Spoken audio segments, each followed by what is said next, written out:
ভারতবর্ষেও আপনার যদি পিছন দিকে যায়, ভারতবর্ষ বরাবরই যেটা ছিল যে একজন বোধহয় বক্তা বলছিলেন 47-এর পরে দেশভাগের কারণেই দাঙ্গায় আমরা মানবাধিকার কর্মীরা দাঙ্গা বলি না, আমরা বলি গণহত্যা 47-এর পরে হয়েছে। আমি যদি এরকম জানতাম এই আলোচনা, আমি ইতিহাসের পাতার এনে দেখাতাম যে 47-এর আগেও ঘটনা এরকম ঘটেছে।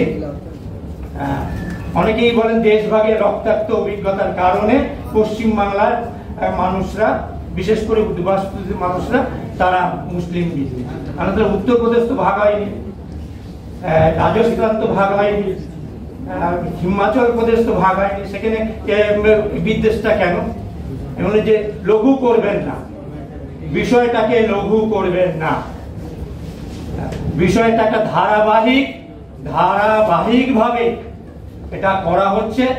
এবং এটা যদি বলেন যে আমি আরএসএস এর তিনি এখন সরসংঘ চালক মোহন ভগবতের কথা আমি বিশ্বাস করি, অন্তর থেকে বিশ্বাস, যে আমাদের লোক সমস্ত সর্বস্তরে সবার মধ্যে আছে।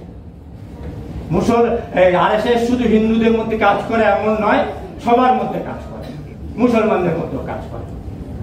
তো এটা হচ্ছে সাধারণ ঘটনা। আমি যেটা নিয়ে বলবো যে জেনোসাইড, এই জেনোসাইড হচ্ছে, আপনি যখন ভারত সরকার রাষ্ট্রসংঘে জেনোসাইডের অ্যান্টি জেনোসাইড কনভেনশন হয়েছিল 49 সালে অ্যান্টি জেনোসাইড কনভেনশন হওয়ার পরে ভারত সরকার অনেক বছর সময় নেয়, 51 সালে সেটা ফাইনাল করা হয়। ভারত সরকার সেটা সই করলো গিয়ে 27শে আগস্ট 1959 সালে ভারত সরকার সই করলো। এবং সেখানে বলা আছে যে বডিলি এবং মেন্টালি যদি আঘাত করা হয় তাহলেও সেটা জেনোসাইড, এটা বলা আছে। ভারত সরকার তাতে সই করেছে। আমি আপনাদের একটা জায়গা পড়ে শোনাবো, direct and public incitement to commit genocide. এবার আপনি দেখুন যে নরসিংহানন্দ সে তো বলছে, এবং বলার পরে ভারত সরকার কি করলো? কোনো ব্যবস্থা নিয়েছে। এবং আপনি যদি দেখেন যে আজকের সরকার, মোদী অমিত শাহ পরিচালিত সরকার, তারা নতুন কিচ্ছু করছে না। তাদের আইডিওলজিক্যাল শিক্ষক এবং অর্গানাইজেশন শিক্ষক, সাংগঠনিক শিক্ষক হচ্ছে জার্মানির হিটলারের রাজত্বে 1942 সালে একটা কনফারেন্স হয়, ওয়ানসি কনফারেন্স বলে সে কনফারেন্স হয়। সেখানকার যে ডিসিশন, সেখানকার যে সিদ্ধান্ত, তখন বোধহয় অল্প কপি করা হয়েছিল, অত্যন্ত গোপন। এবং সেই কনফারেন্সে বিভিন্ন পুলিশ অফিসার, মিলিটারি অফিসার, আপনি একটু মিলিয়ে নিন, এই নরসিংহানন্দ যে করছেন, ধর্ম সাংসদ করছে, এবং মিলিয়ে নিন, দেখবেন সেখানে মিলিটারি অফিসার, পুলিশ অফিসার, এবং যারা ঘৃণা বিদ্বেষ ছড়াচ্ছে পুলিশ অফিসার এবং উদ্ধতন পুলিশ অফিসাররা, তারা গদগদ চিত্তে আসুন স্যার বলছে। এটা কোথা থেকে শিখেছে? ওয়ানসি কনফারেন্স যদি দেখেন, ওয়ানসি কনফারেন্সে বলছে to expulsion of the Jews from every sphere of life of German পিপুলের জীবন থেকে জিউদের এক্সপালশন করতে হবে, তাড়িয়ে দিতে হবে। আপনি খালি জিউ শব্দটা তুলে দিয়ে একবার ধরুন। আমি কলকাতার উদাহরণ দিই, মির্জাপুর স্ট্রিট এখন সূর্য সেন স্ট্রিট। কলকাতা আমি যেখানে থাকি, শিয়ালদা থেকে যদি বেলেঘাটা সল্টলেক পর্যন্ত যাওয়া যায়, দুপারে অসংখ্য মসজিদ, মিয়া বাগান বস্তি, নামটা শুনলে কি মনে হয়? একসময় মুসলমানরা ছিল, এখন একজনও পাবেন না। লতাপাত হোসেন লেন, একজনও মুসলমান পাবেন না। ওই expulsion of Jews, expulsion of Muslim from every sphere of German peoples life. দেখুন একেবারে আজকাল কি করে ফেলা হয়েছে। আমরা মুসলিম এলাকা মানে হয় রাজাবাজার, না হলে নারকেলডাঙ্গা, রাজাবাজার, কিংবা খিদুরপুর, কিংবা পারসার্কাস। দেখুন এভরি স্পেয়ার অফ লাইফ থেকে আমরা মুসলমানদের একদম এক্সক্লুড। এবং এই যে কনভার্সন নিয়ে যেটা বলছেন, যে বিবাহ ইত্যাদি নিয়ে, সেটাও দেখবেন ওই ওয়ানসি কনফারেন্সেই বলা আছে। মিক্সড মিক্সড ম্যারেজ সম্পর্কে কি হবে, মিক্সড ব্লাড সম্পর্কে কি হবে। যারা এই কনভার্সন মানে আমাদের শিক্ষক ভারতবর্ষের সংবিধানের অন্যতম প্রণেতা এবং সংবিধান সভার সভাপতি, সংবিধানের অন্যতম গুরুত্বপূর্ণ যিনি বানিয়েছেন বি.আর. আম্বেদকর, তিনি একটা তার বিখ্যাত লেখা, সেই লেখাতে বারবার করে বলছেন যে মিক্সড বিবাহ দরকার। আমি জানি না অনেকেই নীরব থাকেন যখন এই মিক্সড বিবাহ নিয়ে পিটিয়ে মারা হয়, তখন আমি দেখেছি অনেকেই নীরব থাকে, অথচ এমনকি আম্বেদকর পন্থীরাও নীরব থাকে, যে এটা নিয়ে প্রতিবাদ করেন না। যে এই যে মিক্সড যে কনভার্সন অ্যানিহিলেশন অফ কাস্টে যে বলছেন আম্বেদকর, যে মিক্সড হওয়া দরকার। দেখবেন জার্মানিতে ওয়ানসি কনফারেন্সও হিটলার ঠিক একই জিনিস বলেছেন, এটা চলবে না। নুরেমবার্গের যে নুরেমবার্গ লতে পরিষ্কার বলছেন যে ইহুদিদের চাকরি দেয়া যাবে না, চাকরি থেকে তাদের তাড়িয়ে দেয়া। খালি ওইটা, খালি ইহুদি মানে জিহুদের শব্দটা তুলে দিয়ে খালি ওইখানে একবার করে মুসলমান বসিয়ে দিয়ে সম্পর্কে, জেনোসাইড সম্পর্কে সারা পৃথিবীতে নানা ধরনের গবেষণা হয়েছে। সেই গবেষণার একজন বিখ্যাত গবেষক তিনি লিখছেন যে 10 রকমের সাইন আছে যে জেনোসাইডে, 10 রকমের তিনি করেছেন। তার নাম হচ্ছে জর্জ এইচ স্ট্যানন, তার লেখা, তিনি ওই ইয়েলো ইউনিভার্সিটি অধ্যাপক। তিনি দেখাচ্ছেন প্রথমেই কি করতে হবে, যে আমরা ওরার বিভাজন করে দাও, আমরা বাঙালি ওরা মুসলমান। দেখুন ওরা গবেষণা করে বলছে প্রথমেই যেটা করতে হবে, আমরা বাঙালি ওরা মুসলমান। আমাদের না ওদের বাড়িতে যাওয়া হয়, আমরা ওদের ব্যাপারটা বুঝি না। এই যে দেখুন 1 নম্বরেই বলছে হচ্ছে ক্লাসিফিকেশন, এবং বলছে জেনোসাইড কখনোই কোনো ইন্ডিভিজুয়াল এবং স্মল গ্রুপ করতে পারে না রাষ্ট্রের হেল্প ছাড়া, এবং জনগোষ্ঠীর একটা বড় অংশের মেন্টাল সাপোর্ট ছাড়া, মানসিক সাপোর্ট ছাড়া কখনোই গণহত্যা ঘটানো যায় না। আমি অনেক বছর আগে আসামের এক গণহত্যার কথা মনে করিয়ে দেবো, নেলি গণহত্যা। আমরা গুজরাট গণহত্যার কথা বলি, 2000 মানুষের, সে তো 4 দিন ধরে হয়েছিল। নেলিতে মাত্র 4 ঘন্টার মধ্যে প্রায় তখনকার যে তথ্য পারে প্রায় 10,000, এখন সেটা তো অনেকেই বলছেন 15-20,000 পর্যন্ত, মাত্র 4 ঘন্টার মধ্যে।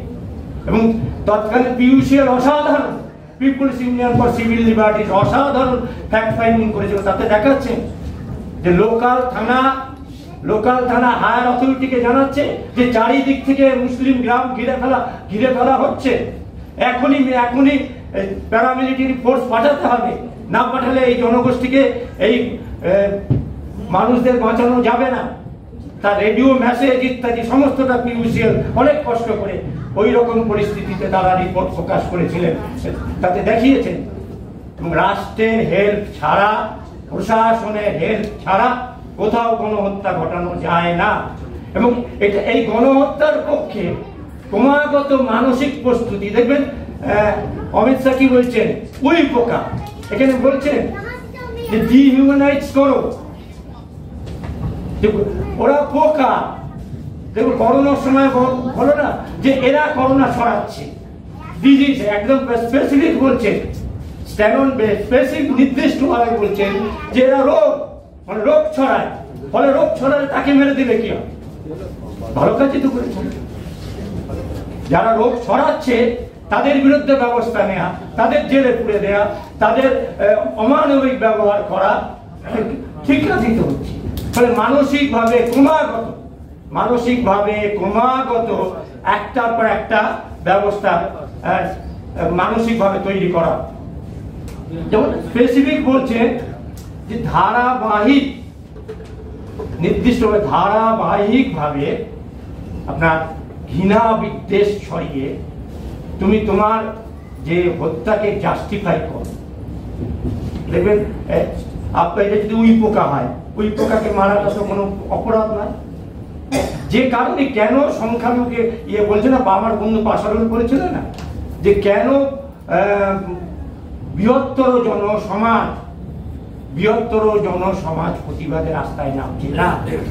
কারণ বুঝতে হবে, তাইরুল্লাহ আমাকে বলেছে আসবার জন্য, যে আমার মনে হয় তার কারণ হচ্ছে মানসিকভাবে ধারাবাহিকভাবে মিথ্যা প্রচার করো, দোষী সাব্যস্ত করো মিথ্যা প্রচার করো, এবং এই মিথ্যা প্রচারের প্রয়োজনে টাইম হয়ে গেলে বলবেন, মিথ্যা প্রচারের জন্য এদের প্রয়োজন হচ্ছে ইতিহাস কেন আমাদের তো কারণ বুঝতে হবে। 1 নম্বর কারণ, যে এই যে বৃহত্তর জনগোষ্ঠী নীরব কেন, তার কারণ হচ্ছে যে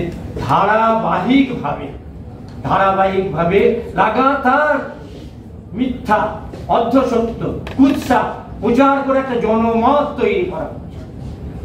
তার একটা জনমত হচ্ছে ওরা অসংখ্য বিয়ে করে, ওরা অসংখ্য সন্তানের জন্ম দেয়, ওরা ধীরে ধীরে আমাদের তো একটা ছেলে, আমরা মধ্যবিত্তরা কলকাতায় থাকি, একটা বেশি দুটো নয়। একটা সময় স্লোগান ছিল হাম দো হামারা দো, এখন তো হাম দো হামারা এক হয়ে গেছে। ফলে ওদের 4টে সন্তান। একবারও পিছন দিকে কেউ জিজ্ঞেস, আচ্ছা আপনার বাবা বাবা কাকারা ক ভাই ছিল? আমার বাবা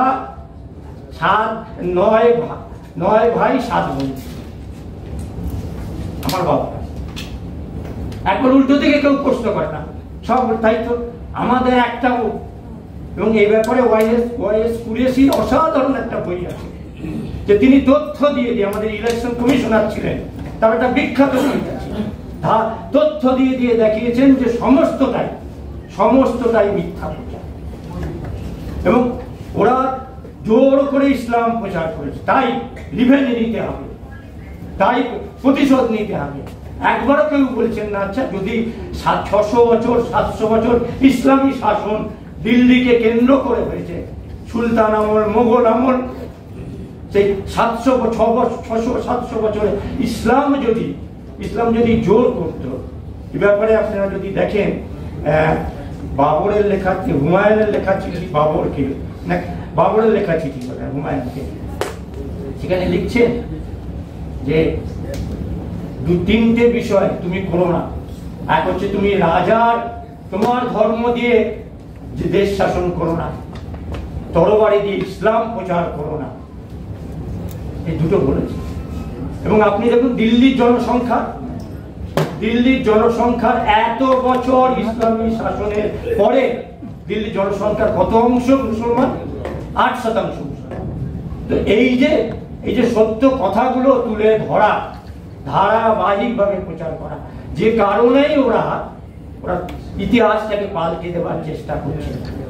এই ইতিহাস পাল্টে দেওয়ার বিপরীতও আছে। আমি সেদিন বলছিলাম, সুজাতদা এখন বাইরে আছেন, আমার এক বন্ধুকে বললাম সুজাতদাকে লেখো, আমাদের যে কম্পোজিট কালচার, আমাদের যে মিলিজুলি সংস্কৃতি, এই যে ইরফান হাবিবের এক পিসিমা, তার নাম হচ্ছে রায়হিনা তদবি, তিনি গান্ধীজির সঙ্গে থাকতেন, গান্ধীজিকে ভজন শোনাতেন। তার একটি বিখ্যাত বই আছে, হার্ট অফ দ্য গোপী। আমি খোঁজ করছিলাম বইটা পাওয়া যায় কিনা, খোঁজ করতে গিয়ে দেখলাম বইটার দাম এখন 43,000। সুজাতাকে বললাম হোয়াটসঅ্যাপে আমার বন্ধু বলেছি একটু লিখে পাঠাও, ওখানে তো এশিয়ান স্টাডিজ সেন্টারে ওগুলো পাওয়া যায়, জেরক্স করে নিয়ে আসবে। তো এই যে ধরুন, তিনি রায়হিনা তদবি মুসলিম, কিন্তু তিনি গান্ধীজির সঙ্গে থাকতেন, তাকে ভজন শোনাতেন, এবং অসাধারণ বই। তার কিছু আছে, বিভিন্ন বইতে তার কিছু লেখা আছে, শুনলে চমকে যাবেন যে একজন মুসলিম মহিলা লিখছেন হার্ট অফ দ্য গোপী। এই যে সংস্কৃতি, এই সংস্কৃতিটা যাতে সামনে না আসে, মুঘল রাজারা প্রচুর মন্দির মুখ ভেঙেছে। ইরফান হাবিব এবং তারাপদ, আমি আজকে আনিনি যেহেতু সময় কম দেখে, তারাপদ মুখোপাধ্যায়ের লেখা আপনার একটা বই, সেটা হচ্ছে ব্রজভূমির মোগল টাইমস। প্রায় 600-700 পাতার বই।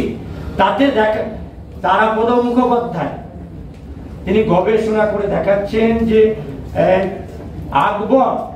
আকবর কি পরিমাণ জমি হিন্দু মন্দির চালাবার জন্য দিয়েছে, এবং সবচেয়ে নিন্দিত মুঘল সম্রাট, কোট আনকোট সবচেয়ে নিন্দিত মুঘল সম্রাট ঔরঙ্গজেব আকবরের দেওয়া ফরমান একের পর এক রিভিউ, একের পর এক কন্টিনিউ করে গেছেন।